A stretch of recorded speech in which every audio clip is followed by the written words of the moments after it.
Hello viewers, welcome back to my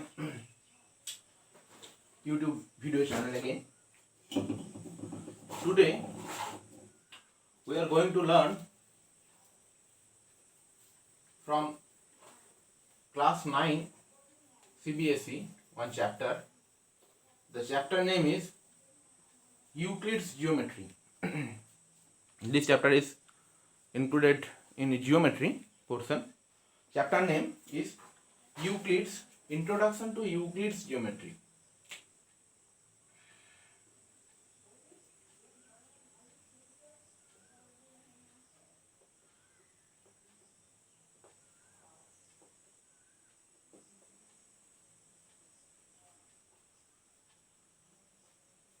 Okay, hope you are able to see it.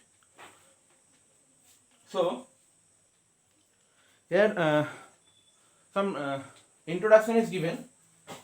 I am just reading that introduction. Okay, not writing in the board. Now the geometry of Vedic period in 800 BC to 9 to 500 BC. 800 before Christ to 500 before Christ, organized with construction of altars for performing the Vedic rites.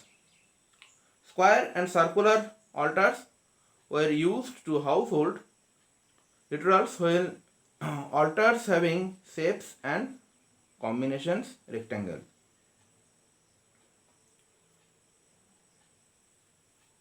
The Syantra consists 9 interwoven isosceles triangle.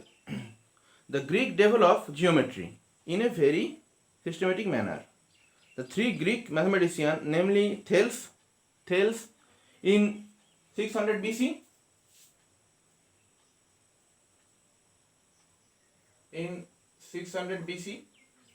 Thales.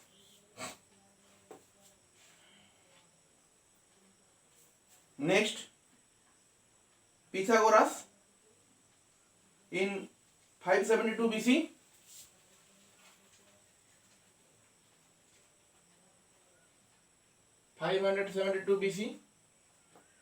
And Euclid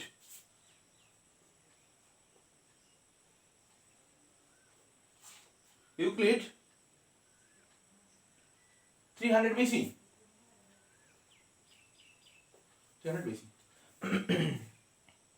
Contributed a lot of geometry. They together contributed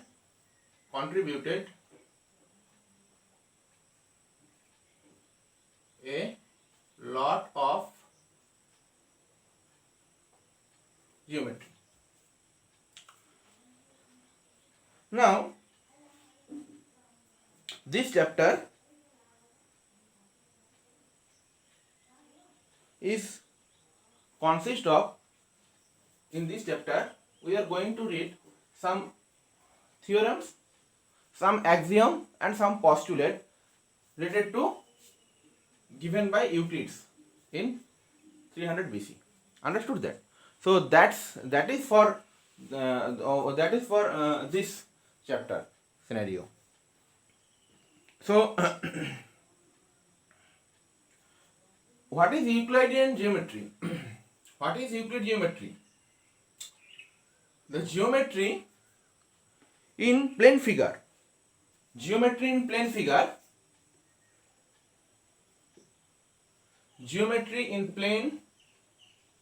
figure is called Euclidean geometry. Okay. Next, come to the basic geometrical concept.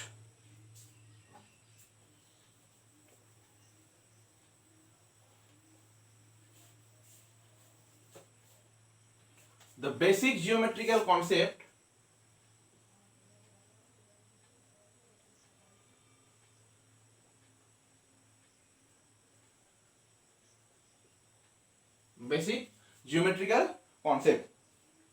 that is related to axiom, theorem and postulate.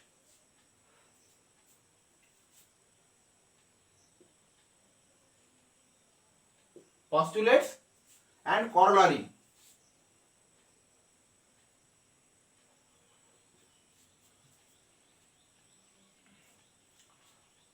First come to the axiom.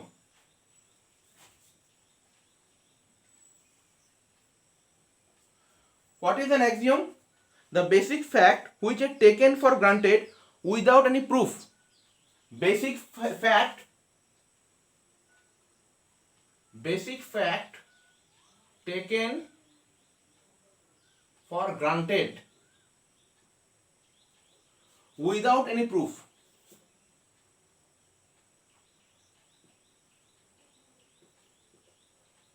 Without any proof. That is called the axiom. That is, suppose we are taking any fact, but the proof is not present there. Okay, that is called the axiom. If we take some examples, the examples is given that half of equals are equals. First is half of equal are equal. Okay. Second is the whole is greater than each of the parts. Whole is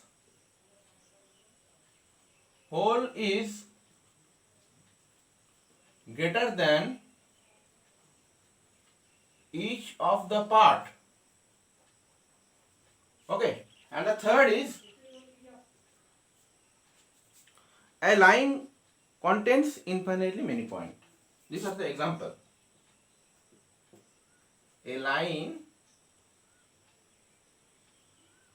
contain infinitely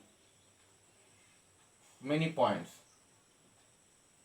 Okay, so these are the basic examples of some axiom. Now, if we take it that how it is possible that half of equal are equal, whole is greater than the each of the part, and a line contains infinitely many points. Suppose for first, suppose we are taking a number that is x. Okay, x equal to x, we know. If we making it as half, we are getting x by 2. Okay, and making it as half, we are getting again x by 2. So x by 2 is equal to obviously x by 2. Okay, next, whole is greater than each of the part. Suppose we are taking a line AB. This is a line AB. Understood that? So this is the whole. Suppose we take this as x centimeter, and we are parted it up. That is, we divide into two equal parts. So two equal part means this should be obviously x by 2, and this is obviously x by 2 centimeter. Okay, so if we join this 2x by 2, then we get this x. That means x equal to 2 into x by 2. That's obviously imply x is greater than x by 2. Because if we multiply this x by 2 by 2, then again only then we are getting this x. Understood that? So obviously if we take in this single x, that should be obviously greater than x by 2. Next, a line contains infinitely many points. Suppose we are taking one line from here. We are drawing one line. Okay. And again, we are starting from here. We are just putting the points over here.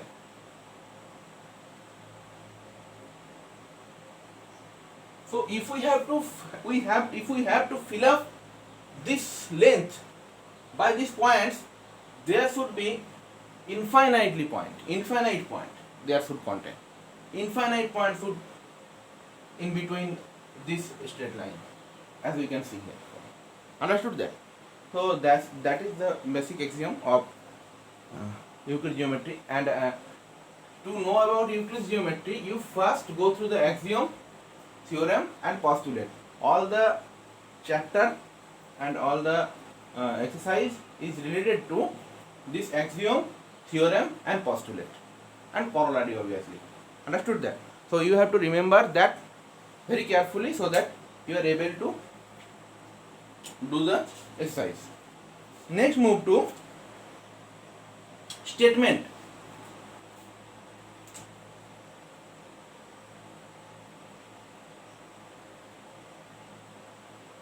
Statement. Now, a sentence which can be judged to be true or false is called a statement. Sentence judged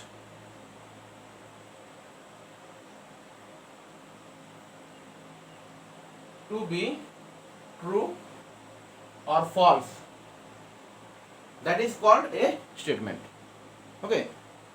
That is, suppose I am telling that a statement I am telling here that moon is bigger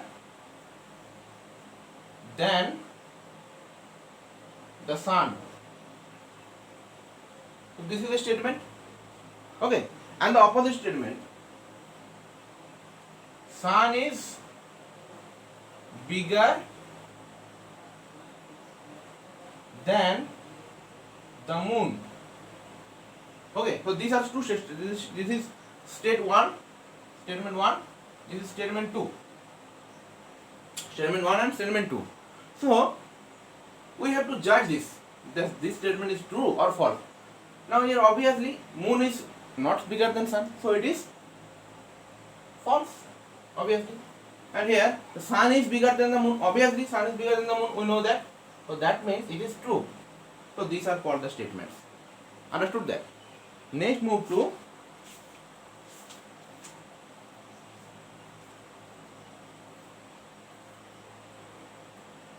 theorem. Now, what is a theorem? Theorem is a statement. Theorem. What is a theorem? A theorem is a statement that needs proof. That is called theorem. A statement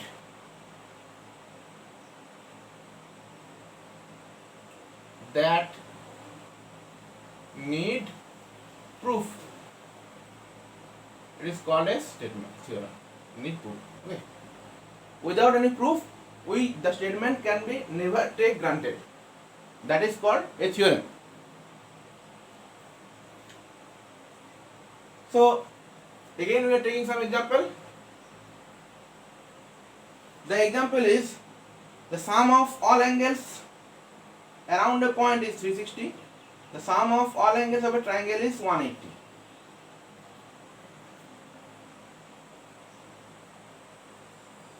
Sum of all angles of a triangle is 180 degree.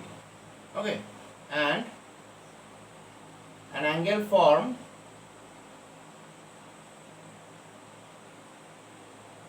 around a point is 360 degree. So these are the statements. Okay, this is called the theorem because these have a proof, the sum of angle of a triangle, and this is also have proof. Okay, now if the proof is needed to you, that is not related to this chapter. If you know the sum of all the angles of triangle is 180 degree, that is the proof is done you have done the proof in your previous class. And an angle formed around a point that is 360, that proof I will provide you later if you need. Okay. Next, move to corollary.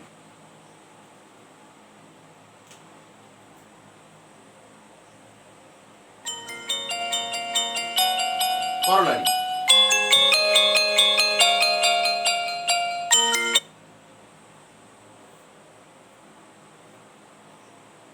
A statement whose truth can easily be deducted from a theorem, that is called a corollary.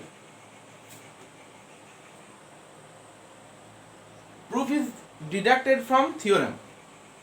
Proof deducted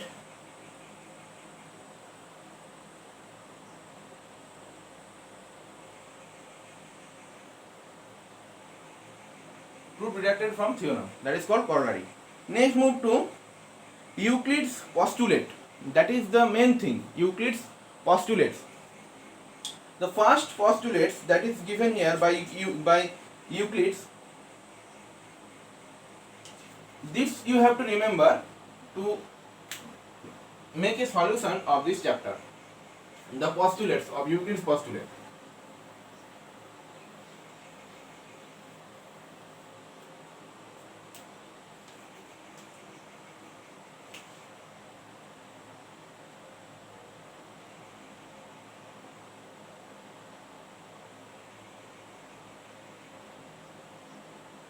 Euclid's postulate.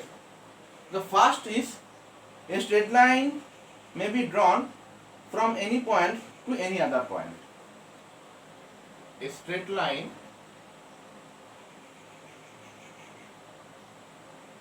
may be drawn from any point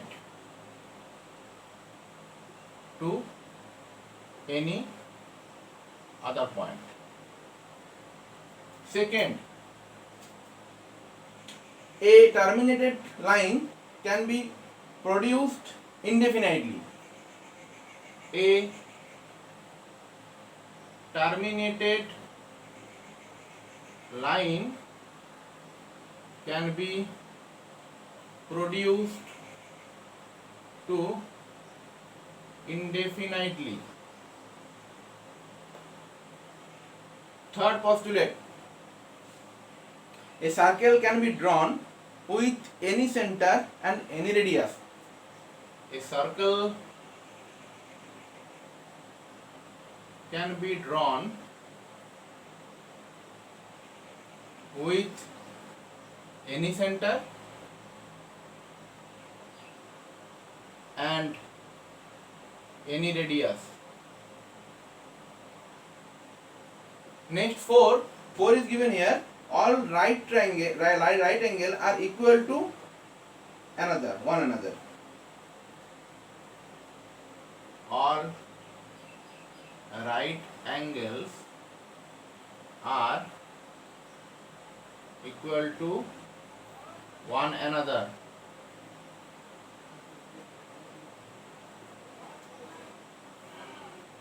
The fifth postulate, that is the statement is very much bigger, so I'm just telling it to you, and I am explaining it.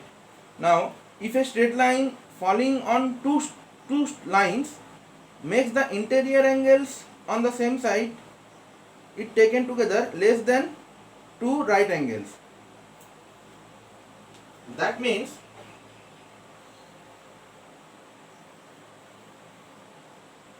we are taking 2 lines, this and this, and this is one straight line passing through this straight line. We are taking this is L, this is M, and this is N. Okay. So here it is given that if taken together, if the interior angles on the same side of it taken together less than 2 right angles. Suppose we are considering these 2 angles. As we can see from the picture that these two angles, obviously these 2 angles, each of this is less than 90 degree. Okay, each of these, as I can saying that actually this like that.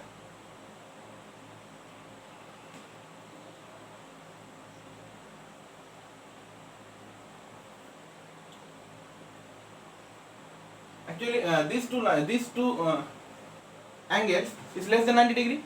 So the sum of these two angles obviously less than sum of two right angles, 290 degree. Okay, this is if suppose we are taking this is as A and this is as B. So this A plus B is less than 2 into 90 degree. Obviously, so then the two straight lines, if produced indefinitely, meet on that side on which the angle taken together. Then if we produce these two lines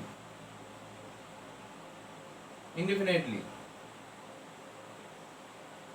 they should meet on that side in which we are taking the two angles A and B. Okay, that is the fifth postulate of Euclid. Okay, so that is the fifth postulate.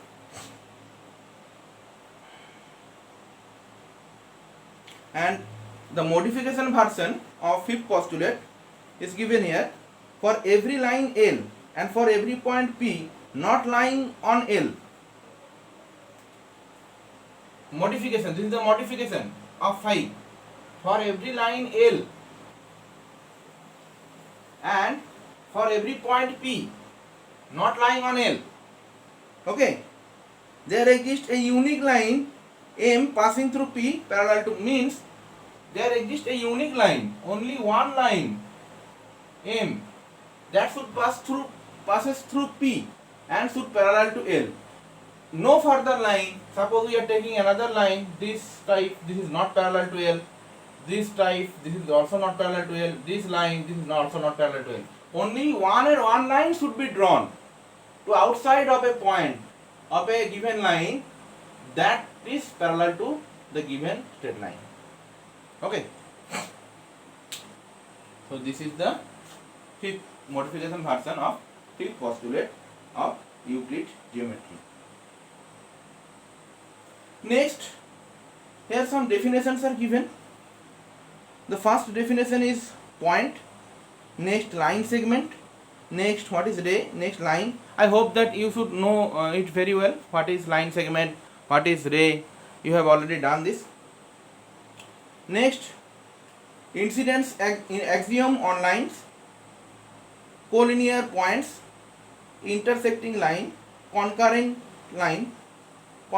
The definitions is given in the book. Plane, what is plane?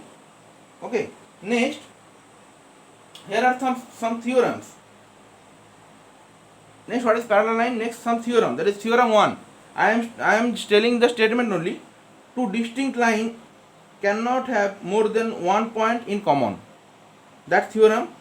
Next, here parallel line axiom. Parallel line axiom. If P is a point outside a given line L, then only one line can be drawn to pass through P and parallel to L. That is a very important axiom. This parallel line axiom. Next, started the example.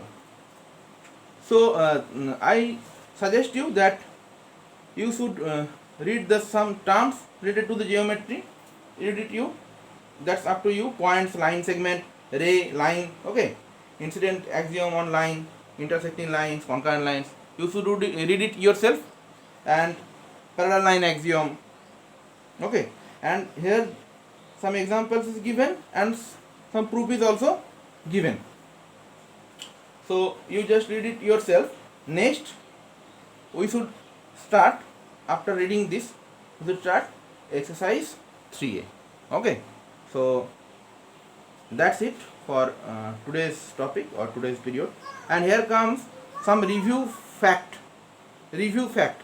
okay, of Euclid geometry that you have to remember. That is a short, the summary of this chapter. Review fact. If you have to remember this, you are able to solve it very carefully.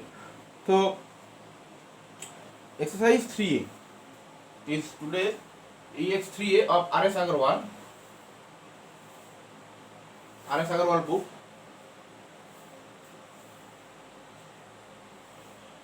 RS Agarwal book. That is our today's classwork. Okay. So hope you are able to do it. So that's it for today's class. See you in the next class. Okay. Thank you.